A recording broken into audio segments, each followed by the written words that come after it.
Kivu Waves. Waves Radio. Radio. Hari amakuru akomeje guteza urujijo ku isi yose. Inyubako bivugwa ko ari ya Minisitiri w'Intebe wa Israel Benjamin Netanyahu yaba yaribasuye n'ibisasu bya misile bivuga ko byaturutse muri Iran. Umunyamakuru wabigaragaje yahise atabwa muri yombi. Ariko ikibazo gikomeye ni iki? Kuki Netanyahu amaze iminsi atagaragara mu ruhame? Ese ni amakuru y'ibinyoma cyangwa hari ukuri kuri guhishwa? Ndi Oziana Benga, iyi ni Kivu Waves Radio. Ingabo za Iran zigambye kwivugana Minisitiri w'Intebe wa Israel Benjamin Netanyahu wari umaze igihe yikamishije ndetse agira uruhare mu guhitana abayobozi bayo. Nta makuru ataragira urwego ruyemeza muri Israel, ndetse ibitangazamakuru bikurikiranira hafi bera muri Iran na Israel ntabwo birabyemeza. Nubwo bikomeje kunyemeza bitewe n'ibihano igihugu cya Israel cyashyiraho abafata amashusho kayatanga kubera muri Israel bica intege abanyagihugu.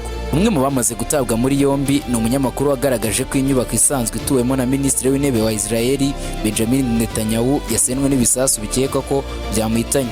Aya makuru ataremezwa yakomeje kuzana impaka nyinshi kandi ntiharaboneka urwego rwemeza aya makuru. Ikindi cyakuriye impaka ku rupfu rwa Benjamin Netanyahu ni ukutitabira World Council, inama y'abayobozi bakurikirana amakuru y'intambara ndetse bagafata ingamba ibizwi nka briefing. Urupfu rwa Benjamin Netanyahu rwakomeje kugibwaho impaka ku mbuga nkoranyambaga. Abandi bemeza ko uyu mugabo uzwi ku kabyiniriro ka Bibi umurwanyi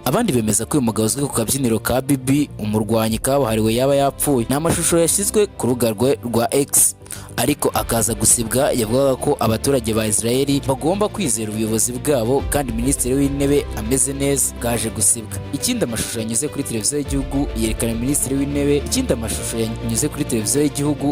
Minisitiri w'Intebe nayo yateje urujijo kuko amugaragaza nk'ayakozwe aho kuba ukuri.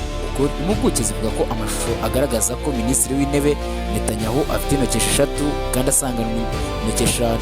Aya mashusho nayo yashyizwe kuri X ya Benjamin Netanyahu amugaragaza afite amenyo menshi. Aya mashusho nayo yashyizwe kuri X ya Benjamin Netanyahu amugaragaza afite amenyo menshi mu kanwa, ahandi ukabona nayo. Impuguke mu mashusho zatangiye kuyibazaho maze ziyahuza no kuba uyu mugabo wundi ukunda kugaragara mu bikorwa atari kuboneka, bavuga ko yarashwe n'ingabo za Iran. Ibi byaje kongerwa imbaraga n'inkuru yatangajwe n'ikinyamakuru cyo muri Iran cyitwa Tasnim News Agency. Yavuze ko hari ubutumwa butaremezwa bwakwirakwiye ku mbuga nkoranyambaga buvuga ko Iran yaba yarateye igisasu ku rugo rwa Benjamin Netanyahu. Izo nkuru zavuga ko muri icyo gitero umuvandimwe wa Netanyahu yaba yarapfuye, ndetse ko Minisitiri w'Umutekano w'igihugu cya Israel Itamar Ben-Gvir yaba yakomerekejwe. Iki kinyamakuru kandi cyavuze ko ayo makuru yashimangiwe n'ibitekerezo byatangajwe na Scott Ritter wahoze ari umukozi w'ubutasi bwa Leta Zunze Ubumwe za Amerika ndetse akaba n'umugenzuzi w'intwaro za Loni. Nanone ikoranabuhanga rya AI ryifashishwa mu gukora amashusho ryatumye ibyo bihuha birushaho gukwirakwira vuba. Abakoresha imbuga nkoranyambaga batangiye gusesengura amashusho aherutse ya Benjamin Netanyahu. Bamwe bavuga ko yabonetsemo intoki esheshatu. Ibintu byatumye abantu bakeka ko amashusho ashobora kuba yarahinduwe n'ikoranabuhanga. Umunyamakuru ukorera mu gihugu cya Israel yatawe muri yombi nyuma yo kugaragaza inyubako ya Minisitiri w'Intebe wa Israel Netanyahu yarashwe n'umuvumba wa misile zarashwe n'igihugu cya Iran. Minisitiri w'Intebe wa Israel amaze iminsi atajya ahagaragara. Benshi bagakeka ko yaba yaraguye mu bitero hamwe n'umugore we. Bikomeje kuba urujijo kuba Minisitiri Benjamin Netanyahu usanzwe uboneka mu bihe bikomeye nk'ibyo Israel irimo, ariko no mu nama y'umutekano ubusanzwe ayobora akaba atarayibonekamo. Abayobozi ba Israel ntawe ushaka kugira icyo bitangazaho kubijyanye n'ibara rya Benjamin Netanyahu, mu gihe ingabo za Iran zo zivuga ko zamaze kumuhanagura ku isi. Amakimbirane mu karere yakajije umurego nyuma y'uko Israel ifatanyije na Leta Zunze Ubumwe za Amerika yagabye ibitero kuri Iran ku wa 28 Gashyantare, aho abaturage barenga 200 bapfuye barimo n'uwari umuyobozi w'ikirenga wa Iran Ali Khamenei. Iran nayo yahise isubiza ibyo bitero bya drone na misile ku bice bitandukanye harimo Israel, Jordani, Iraq ndetse n'ibindi bihugu byo mu karere ka Gulf.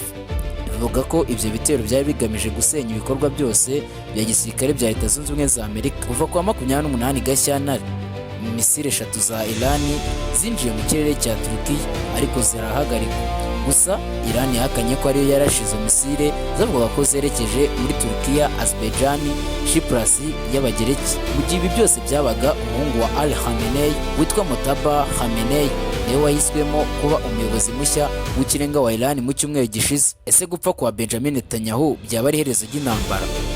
Ntawabihamya, kuko intambara hagati y'abavandimwe ndavuga Iran ndetse na Israel iterwa inkunga na Leta Zunze Ubumwe za Amerika, ifite udushya twinshi kandi urwego igezeho atari yo guhagarara. Iran yavuze ko yiteguye kurwana. Ibi ibishingiraho ko irashwe na Leta Zunze Ubumwe za Amerika ndetse na Israel kandi bari mu biganiro, ibintu yita uburyarya. Amerika nayo yinjiye muri iyi ntambara izi ko izamara iminsi mike, ariko imaze ibyumweru 2 birenga, mu gihe intambara ku munsi umwe ishobora gutwara akayabo ka miliyoni 100 z'amadolari, tutabazemo ibyo yangiza. Gupfa kwa Benjamin Netanyahu ntibyahagarika intambara, kuko n'abayobozi ba Iran bishwe ariko intambara ntihagarare cyangwa ingabo za Iran zishyira intwaro hasi. Benjamin Netanyahu ubundi ni umwe mu bayobozi b'ikirangirire muri Israel, we minisitiri w'intebe inshuro nyinshi, akaba yaragize uruhare rukomeye mu mateka ya politiki y'iki gihugu. Imyaka ya vuba intambara hagati ya Israel na Iran yakomeje gukara, ndetse hari n'igeragezo ryo kumwica ryabaye muri 2024 ubwo drone yaturutse muri Lebanon yageragezaga kumwica mu rugo rwe rwa Kaisari, ariko nigeze akomeretsa uwo ari we wese. Ese ubundi niki cyishe inyuma y'iyi ntambara? Intambara ya Amerika kuri Iran nubwo ibonekamo ibiturika byinshi bikomeye n'impfu nyinshi, ni igitambo cy'intambara Amerika irimo kurwana ku gaciro k'ifaranga rya Amerika, ndavuga idolari ririmo kujya ku marembera. Iran yatangaje ko kugira ihagarika intambara ijye mu biganiro ubucuruzi bwa peteroli bugurishwa amafaranga y'Amashinwa, mu gihe hasanzwe hakoreshwa idolari rya Leta Zunze Ubumwe za Amerika. Iyi ni Kivu Waves Radio, njye ndi Oziana Benga. Reka ngushishikarize gukomeza kubana natwe, mubwira ko mu gice cya kabiri tuzaza tukubwira inkuru mpamo cyangwa se amakuru agezweho urupfu rwa Benjamin Netanyahu. Ndabashimiye.